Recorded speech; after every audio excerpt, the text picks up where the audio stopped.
চুমুকে। সুপ্রিয় দর্শক, আজ আমাদের মাঝে উপস্থিত রয়েছেন লেখক ও সংস্কৃতি গবেষক সৈয়দা আঁখি হক। শুভ সকাল, কেমন আছেন? শুভ সকাল। চায়ের চুমুকে এসে ভালো না থেকে উপায় নেই, খুব ভালো লাগছে। ধন্যবাদ আপনাকে।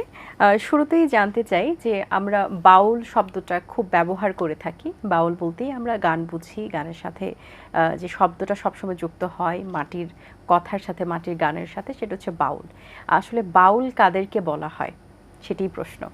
খুব সুন্দর প্রশ্ন করেছেন। আসলে এটি নিয়ে অনেক বিতর্কও আছে। বাউল হচ্ছে একটি মতবাদ সম্প্রদায়। যেমন বাউল হচ্ছে তারা কোনো মসজিদ মন্দিরে উপাসনা করবেন না, তারা ভিক্ষাবৃত্তি করে জীবনযাপন করবেন, তাদের কোনো প্রত্যাশা নেই। এখন বাউলটা হচ্ছে যারা গান গাইছেন, বাউল গান নামের আগে দেখবেন আপনি বাউল লেখা। তো এই বাউলটা আসলে যারা বাউল গান গাইছেন তারা মূলত বাউল শিল্পী কিংবা বাউল গায়ক, তারা বাউল নন। কারণ তারা তো সংসার ধর্ম সবই করছেন এবং তারা কিন্তু সৃষ্টি করছেন না। যারা বাউল, যারা মূল বাউল, বাউল ধর্মে দীক্ষা নিয়েছেন, বাউল গুরুর কাছে দীক্ষা নিয়েছেন, তারা কিন্তু নিজে তাদের মুখনিসৃত বাণীটাই কিন্তু গান, সেটাই আমরা গাইছি। তো সেক্ষেত্রে বাউল গান গাইলেই কাউকে বাউল বলা যাবে না। এবং পোশাক, সাদা পোশাক, চুলে জটা কিংবা বাবরি চুল, হাতে একতারা দোতারা থাকলেই সে বাউল নন। তাকে আমরা বাউল শিল্পী বলতে পারি, বাউল গায়ক। আচ্ছা, এই ক্ষেত্রে আরেকটি বিষয় যে খোয়াজ মিয়া যে চরিত্রটা রয়েছে এটা সম্পর্কে একটু জানতে চাই। খোয়াজ মিয়া হচ্ছে, আপনি জানেন যে একটি জনপ্রিয় গান আছে, লাগাইয়া পিরিতের ডুরি আলগা থেকে টানে রে আমার বন্ধু মহা জাদু জানে। এই হচ্ছে সেই জাদুর কারিগর খোয়াজ মিয়া। তো ইনি হচ্ছেন দূরবীন শাহর শিষ্য। আমি যখন দূরবীন শাহকে জানতে যাই তখনই জানলাম যে তিনি বেঁচে আছেন, ওনার শিষ্য। তো আমি দূরবীন শাহর কাজ স্টপ রেখে চলে গেছি ওনাকে জানতে। আচ্ছা, ওনার বাড়ি যাওয়ার পর তিনি প্রথম দিনেই আমাকে ওনার যত গান ছিল সব আমার হাতে দিলেন, বলেন যে আমার মায়ের কাছে আমার সমস্ত জীবনের সম্পদ অর্পণ করলাম, আমার মা জানেন তিনি কি করবেন। তো তখন তিনি অসুস্থ ছিলেন। তা আমি বলেছি আমি কি করতে পারি, ছোট মানুষ, আপনার শেষ ইচ্ছাটা একটু জানতে চাই। তো তিনি বলেন যে আমি চাই 2 মলাটের ভিতরে আমার গানগুলো যেন চলে আসে এবং আমি মরে গেলেও শান্তি পাবো, আমার মায়ের হাতে দিয়ে দিয়েছি। তো সেই সব ফল হচ্ছে এটা। উনি কি সেই বইটি এখন উনি বেঁচে আছেন? না, উনি মারা গেছেন। বইটি দেখতে পেরেছেন? বইটি দেখেছেন, 2019 সালে বইটি প্রকাশ পায় সময় প্রকাশন থেকে। তো বইটি যেদিন হাতে দিয়েছিলাম সেদিন তিনি অঝরে কেঁদেছিলেন এবং আমিও একই সাথে কেঁদেছি। উনি কেঁদেছেন স্বপ্ন পূরণের খুশিতে, আর আমি কেঁদেছি ওনার শেষ ইচ্ছা পূরণ করতে পেরেছি জীবনের। এটার জন্য আমি খুব কষ্ট করেছি। বইটা খুব যত তাড়াতাড়ি ওনার হাতে দিতে পারি, দেখাতে পারি, অসুস্থ ছিলেন যেহেতু। তো এটি আমার জীবনের একটি পরম প্রাপ্তি যে আমি ওনাকে দেখিয়ে দিতে পেরেছি। অবশ্যই খুবই ভালো লাগার একটি বিষয়। তার মধ্যে একজন সাধক ব্যক্তিত্বের কাছে যখন আপনি গিয়েছিলেন, তার কথা, তার আচরণ, তার যে ব্যবহার, সব কিছু দিয়ে তো অবশ্যই আপনি মুগ্ধ হয়েছেন। আর কি কি জানতে পেরেছেন, বা ওইটুকু সময় যতটুকুই আপনি সময় তার সাথে কাটাতে পেরেছেন বা তার সান্নিধ্য পেয়েছেন, কি কি মনে হয়েছে যে তার কাছ থেকে শেখার তো অবশ্যই অনেক কিছু ছিল, কোন দিকগুলো আপনাকে আকৃষ্ট করেছিল? যারা সাধকদের সাহচর্য পেয়েছেন, যেমন দূরবীন শাহর শিষ্য তিনি ছিলেন, তিনি শাহ আব্দুল করিমকে দেখেছেন, কামাল পাশাকে দেখেছেন। তো এই পরম্পরাটা না আসলে হচ্ছে তাদের একেবারেই প্রত্যাশাহীন। একটাই তো জীবন, আমি কিছু রেখে যাই, এবং তারা নির্লোভ, তাদের কোনো প্রত্যাশা নাই। এই যে মানে নির্লোভ বিষয়টা, এটা আমাকে খুব একেবারে, তারা সারা জীবন কষ্ট করেছেন, কারো কাছে মাথা নিচু করেননি, কারো কাছে কিছু চাননি। এটা আমাকে খুব ইয়ে করে, আকৃষ্ট করে। এবং বিনা চিকিৎসায় তারা মারা যাচ্ছেন, খাবার নেই ঘরে, আপনাকে বলবে না যে আমি খাবার খাইনি। এটাই আমাকে খুব ইয়ে করে, এবং মাথা নত করে না তারা, এবং তারা সাধনা করে। তখন সেই সময়টা ছিল, আমি যদি শাহ আব্দুল করিম এবং আমাদের সর্বশেষ যদি পাগল হাসানের কথা বলি, তারা কিন্তু সাধনায় নিবিষ্ট ছিলেন, ধৈর্য ছিল, সাধনা করেছেন, ধৈর্যটা তাদের কাছে আমি শিখেছি। এবং প্রতিবেশীরা তাদেরকে কি যন্ত্রণা দিয়েছেন, গান গাওয়া যাবে না, তিনি নৌকায় গিয়ে গান গাইতেন। শাহ আব্দুল করিমকে মসজিদে নামাজ পড়তে দেওয়া হয়নি, ঈদের দিন গ্রাম ছাড়া করে দিয়েছেন গান গাওয়ার অপরাধে, কিন্তু তারা সেটাকে ধরে রেখেছেন। এই যে ধৈর্য, এটা কিন্তু এখনকার প্রজন্ম যারা, তাদের এই ধৈর্যটা নেই। সেখান থেকে তারা আসলে এতটা সফল হতে পেরেছেন, এবং যুগে যুগে তাদের গানে আমরা গাইছি। বাহ, দারুণ। আচ্ছা, আপনি একটি টেলিভিশনে অনুষ্ঠান করে থাকেন, কোন অনুষ্ঠানটি আপনি করেন এবং অভিজ্ঞতা কেমন? আমি করি বিটিভিতে, হচ্ছে লোকগানের আঙ্গিনা নামে একটি অনুষ্ঠান। সেটা বাংলাদেশের বিলুপ্তপ্রায় লোকসংস্কৃতি, যেমন কিচ্ছা, গম্ভীরা, গাজীর গীত, পুঁথিপাঠ, এই বিষয়গুলো কিন্তু এখন সচরাচর চোখে পড়ে না, এবং এগুলো যারা করতেন তারা কিন্তু এখন ওপারে চলে যাচ্ছেন সবাই। তো সেই দৃষ্টিকোণ থেকে আমি সেই 2009 সাল থেকে কাজ করি, মাঠে ঘাটে ছুটে বেড়াই, বাংলার প্রত্যন্ত অঞ্চলে যাই। তো সেখানে মনে হলো যে এই মানুষগুলো তো চলে যাচ্ছে, আমাদের এটা ডকুমেন্টারি করা দরকার, আর্কাইভ করে রাখা দরকার, কারণ তাদের সন্তানরা কিন্তু এই কাজটা করছে না, কারণ তাদের মূল্যায়ন নেই বলে তারা পিছিয়ে পড়ছেন। তো সেই জন্য আমি অনেক টেলিভিশনের কাছেও আবেদন করেছিলাম, তো তারা বলেছেন স্পন্সরের একটা ব্যাপার থাকে। তো সেটা আমি অনেকদিন অপেক্ষা করেছি, পরে আমি বাংলাদেশ টেলিভিশনে সেই সুযোগটা পেয়েছি, এবং সেখানে 40 মিনিটের একটি অনুষ্ঠান লোকগানের আঙ্গিনা, সেখানে ওই যে বিলুপ্ত প্রায় হারিয়ে যাওয়া বিষয়গুলো নিয়ে আমি অনুষ্ঠান করি। সেই শিল্পীরা যাদের কাছে ক্যামেরা পৌঁছায় না, সাংবাদিক পৌঁছায় না, তারা সামনে আসেন না, আমি তাদেরকে প্রত্যন্ত অঞ্চল থেকে নিয়ে আসি আমার অনুষ্ঠানে। আচ্ছা, আরেকটি বিষয় আছে যে গান চুরির যে ব্যাপারটা, এই বিষয় নিয়ে আপনার কাছে জানতে চাই। গান চুরি সচরাচর হচ্ছেই, যেমন আজ থেকে 800-900 বছর আগে যে গানগুলো সাধকরা লিখে গেছেন, সেই গানগুলো যেমন প্রতিষ্ঠিত, কিছু গীতিকার আছেন যারা নিজের নামে চালাচ্ছেন, এবং সুরকাররা বলছেন যে আমি সুর করেছি, কেউ সুর করেননি, সুর তো তাদেরই করা। যারা সাধক মহাজন আছেন তাদের সুর কিন্তু আরেকজন করেন না, তারা নিজেরাই নিজের ভেতর থেকে যখন কথাটা বলে সেটাই সুরের মাধ্যমে বের হয়, সেটাই গান। তাহলে তার সুর আপনি কেন করতে যাবেন? এই দায়িত্ব কিন্তু তিনি দিয়ে যাননি।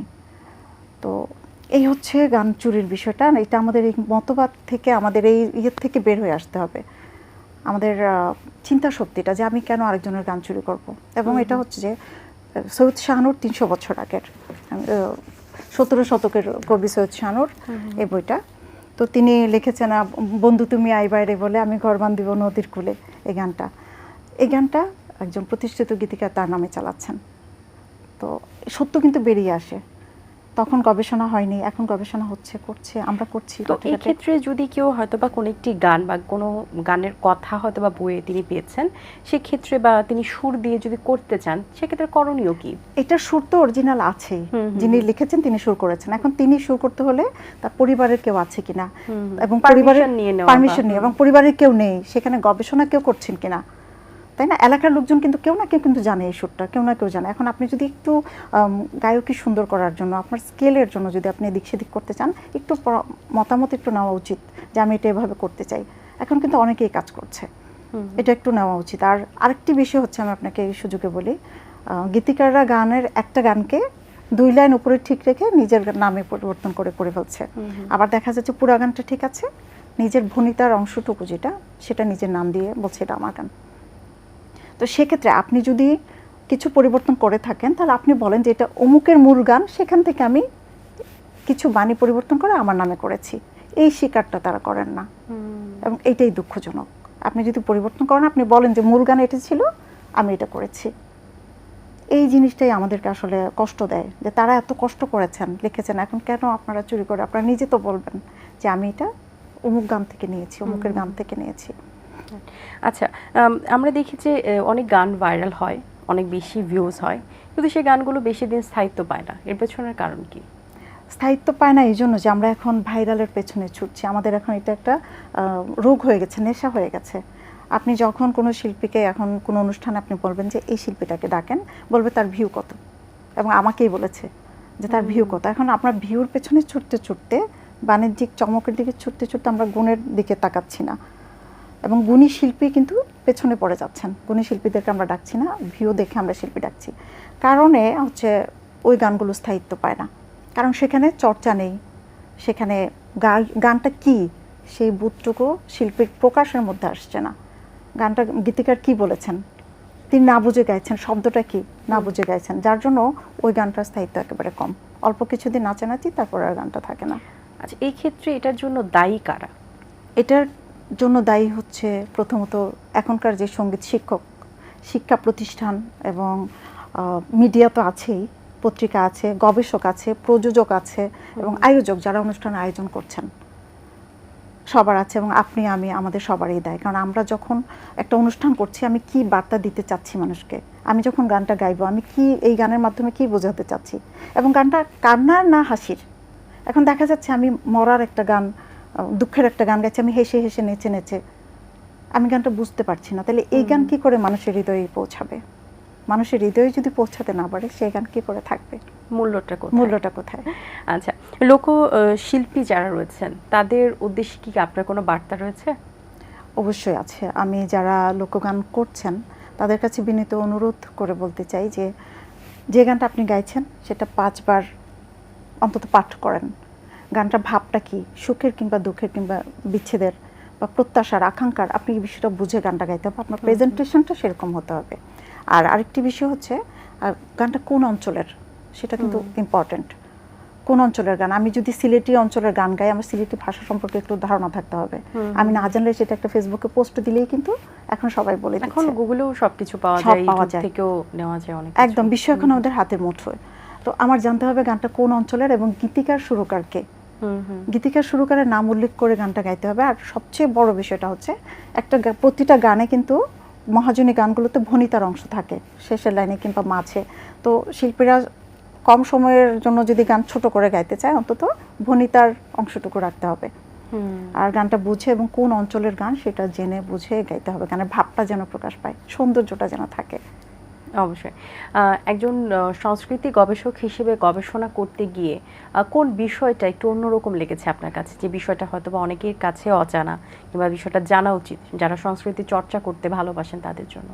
যেমন আমি রাধারমণের গ্রামে প্রথম যখন যাই 2009 সালে, তখন প্রাণ সখীরে ঐশন কদম বোতলে বংশী বাজাইকে, আমরা ছোটবেলায় কিন্তু নাচতাম এই গানটা খুবই বিখ্যাত একটি গান।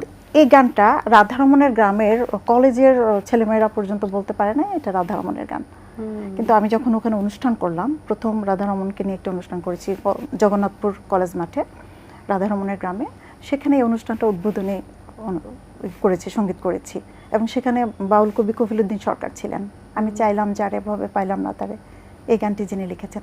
তো এই বিষয়গুলো আমাকে কষ্ট দেয়, কারণ হচ্ছে এত ফেমাস একজন মানুষ রাধারমণ, সাধক, তো ওনার গানটা ওনার এলাকায় যারা আছেন, এটা যদি উপজেলা ভিত্তিক বলি, গ্রাম ভিত্তিক বলি, সেখানে শিক্ষিত লোক তো কিছু না কিছু আছেন। তো তারা যদি সাধকদের রচনাগুলো যে কাজটা করে, কেউ ছবি আঁকেন, কেউ লিখেন, কেউ গান করেন, তাদের গুণগুলো যদি একটু একটু লিখে রাখেন কিংবা উপজেলা পর্যায়ে সেটা দায়িত্ব নেওয়া হয়, জেলা পর্যায়ে দায়িত্ব নেওয়া হয়, তাহলে কিন্তু এতটা কষ্ট হয় না আমাদের। আমরা যারা এক জেলা থেকে আরেক জেলায় গিয়ে কাজ করি, এক প্রান্ত থেকে, আমি চট্টগ্রামের মেয়ে, চট্টগ্রাম থেকে আমি সিলেটে গিয়ে এত কষ্ট করছি, অনেক কষ্ট হয়েছে আমার এগুলো খুঁজে বের করতে। বিভিন্ন দূরে দূরে যেতে হয়, অনেকটা সময় নিয়ে সেখানে পরিশ্রম দেওয়া। একদম। তো সেখানে হচ্ছে কি আমার দায়িত্ববোধের জায়গা থেকে আমি বলি, আমার গ্রামে একজন গুণী আছে, আমি তাকে যতটুকু পারি, আমার যতটুকু সামর্থ্য আছে আমি লিখে রাখি, আমি তাকে প্রেজেন্ট করি, আমি তাকে নিয়ে যাই আমার এলাকার গণ্যমান্য যারা আছেন, কিংবা আমি জেলা প্রশাসকের কাছে নিয়ে যাই, এই মানুষটার এই গুণ আছে। তো জেলা প্রশাসক যদি সেই দায়িত্ব নেয়, তাহলে আমাদের কাজ করাটা সহজ হয়ে যায় এবং গুণীজনরা গুণের কদর পান, তারা হারিয়ে যান না। এই ক্ষেত্রে যেগুলো বলছিলেন, এছাড়া আর কাদের সহযোগিতা আপনি প্রত্যাশা করছেন? আমি এই ক্ষেত্রে প্রত্যাশা করি সর্বপ্রথম সরকারি উদ্যোগ দরকার আছে, কারণ ব্যক্তি উদ্যোগে আমরা কতটুকু করতে পারি। ব্যক্তি উদ্যোগে আমি ঘুরে ঘুরে আমার 7টা বই প্রকাশ করেছি, কিন্তু এটা আমি খেয়ে না খেয়ে রোদ বৃষ্টিতে ভিজে আমার বাউলের বাড়িতে গেছি, তার বাড়িতে কিছু নিয়ে জেনে পকেটে যা ছিল তাকে দিয়ে আমি আসার সময় আবার রিক্সা ভাড়া নেই। আমি একবার সিলেট থেকে চট্টগ্রামে গেছি, আমার ট্রেনে করে আমার চট্টগ্রামে যাওয়ার টাকা নেই, কারণ আমি তাদেরকে টাকাটা দিয়ে আসছি। তো এইভাবে করে আমি হয়তো কিছু বই ছাপিয়েছি। তো ডকুমেন্টারি করা, আর্কাইভ করা, এটা কিন্তু গুরুত্বপূর্ণ। এটা আমাদের ব্যক্তি উদ্যোগে সম্ভব না। সরকারি উদ্যোগ প্রয়োজন, প্রাতিষ্ঠানিক উদ্যোগ প্রয়োজন, বিশ্ববিদ্যালয়গুলোর প্রয়োজন এবং বিভিন্ন সামাজিক সংগঠনগুলো, তাদেরও একটা দায়বদ্ধতা আছে। এক্ষেত্রে এই দায়িত্বগুলো যদি সরকারিভাবে বিশ্বাস করা হয়, শিল্পকলা একাডেমি বলেন, বাংলা একাডেমি কিংবা আরও যারা প্রতিষ্ঠানগুলো আছে, আমার মনে হয় আমরা এখনো বিলুপ্তির হাত থেকে কিছু রক্ষা করতে পারবো। অবশ্যই। অনেক ধন্যবাদ আপনাকে, কথা বলে ভালো লেগেছে। অনেক শুভকামনা রইল আপনার জন্য, ভালো থাকবেন সবসময়। আপনার জন্য শুভকামনা, আপনিও ভালো থাকবেন। আর এটিএন বাংলা 30-এ পদার্পণ করেছে, এটি আমাদের জন্য খুবই আনন্দের বিষয় এবং এটিএন বাংলার উত্তরোত্তর সমৃদ্ধি কামনা করছি। ধন্যবাদ। ধন্যবাদ আপনাকেও। দর্শক, আশা করছি আয়োজন ভালো লেগেছে। আজ এই পর্যন্তই, দেখা হবে আগামী পর্বে নতুন কোনো অতিথির সঙ্গে। সেই পর্যন্ত ভালো থাকবেন, সুস্থ থাকবেন, এটিএন বাংলার সাথেই থাকবেন। সকলকে আল্লাহ হাফেজ। দিন আসে দিন যায়, সময়টা চলে যায়, তবু আছি এই বেশ ভালো। জীবনটা রঙময়, যেভাবেই হওয়া চাই, নয় কবু সাদা কালো। এই আশাতে স্বপ্ন ভাসে, সুখ হাসে চোখে মুখে, চায়ের চুমুকে, চায়ের চুমুকে।